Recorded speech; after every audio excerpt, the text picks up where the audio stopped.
Episode 5 for Little Lights, Lighthouse Keepers. Once upon a time, not too long ago, our friend the little boy got his wish. His village had a red and white tower built on the rocks. He wanted to go up there, and today he did just that. Climbed all the way to the top with the lighthouse keeper, who frowned as he turned on a big light. Oh, out there it was something he had never seen. Miles and miles of land, sky, sea. But out on the railing of the tower, winds.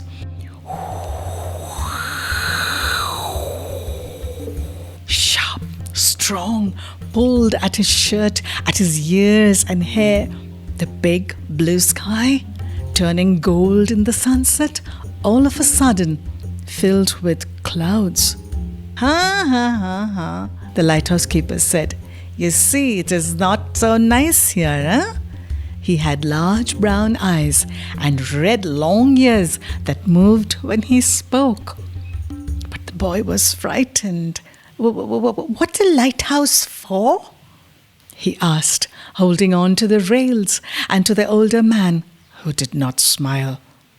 Arre Baba, first let us go into the lantern room, no?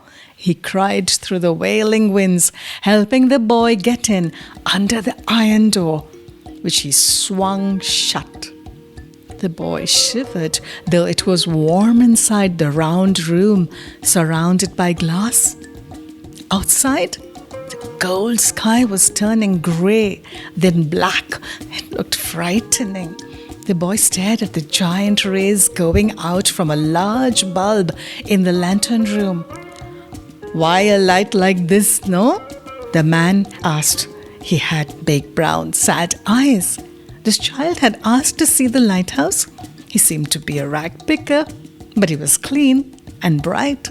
This tower is built on dangerous rocks. We send warning light beams to boats so they know about these rocks. These rocks have sunk many boats. These are bad waters. Oh, the lighthouse keeper doesn't seem to like his job, the boy thought to himself. He stood on his little toes, peering down through the glass at a dark sea. Dark, like his tiny home, with no electricity or walls, like his family on days of not much food and days when he was all alone. What's your name? The man asked. Oh, my name? The child grinned. You have no name? I used to have no name, but one night as I was in my baksa, my box, sleeping, my friend Cricket called. He said, chick, chika, chick, chick, chick, chika, chick, chick. So I got the name Chika. Oh, ha, ha, ha, ha, said the lighthouse keeper, not really interested. But the boy was. And then the light became my friend, Champakali, the tree princess. She told me his name. His name is Yeshu. The lighthouse keeper's big, sad eyes grew bigger. Hare Baba, which world was this child living in? He now knows a tree princess? What did he know about Yeshua? You come to the sea often? He finally asked. Yes, the child replied. I play with Deep the seahorse. He showed me how to ride a wave and how to trust Yeshua. Arre, a seahorse, talking. This strange little boy was a dreamer. But you know Yeshua, right? After a long silence, the lighthouse keeper finally whispered, I used to. But why ask now, huh? Outside, a storm raged as giant light beams searched the dark. Yeshua, he's the light of the world, no? The child replied as they went down steps, spiraling all the way to the man's small room with cot, one wooden chair, a table with books and lantern flickering in the wind from a round glass window overlooking the stormy sea. You better stay the night here, no? The lighthouse keeper said, "Will your parents, will they worry?" "No," the child replied quietly. "They are always at the quarry." The man gave Chika a plate of rice and mango pickle. Before he curled up in a mattress, the boy said a prayer. He said, "Thank you, God, for this day and this night, for this nice uncle who keeps the light." Keeper of the light, the man thought to himself. Who was this small child shining like a lighthouse all by himself, full of peace and grateful for all the things he didn't even have? Huh? The man watched the storm all that cold, cold night. He couldn't remember when he had last been happy.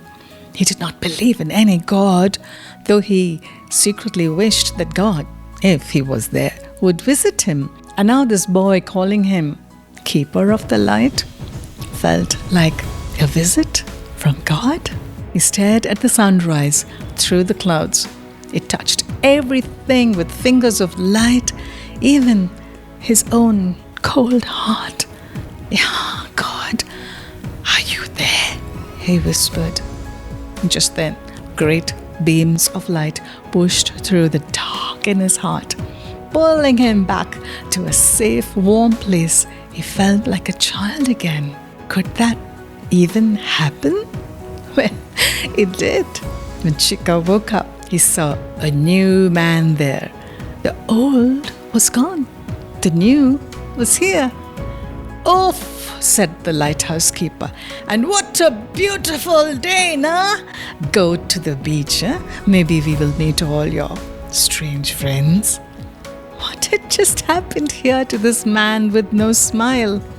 See, today I am a real keeper. Keeper of the light of the world. Yeah, little Baba, the storm in my heart is gayab, gone. The two of them ran down the sandy slope to where the light streamed onto the waves. And out of the lightkeeper's brown eyes, his large ears wagged. Oh, even his nose shone. He looked like a real keeper of the light among those waves sparkling with secrets from the heart of God himself.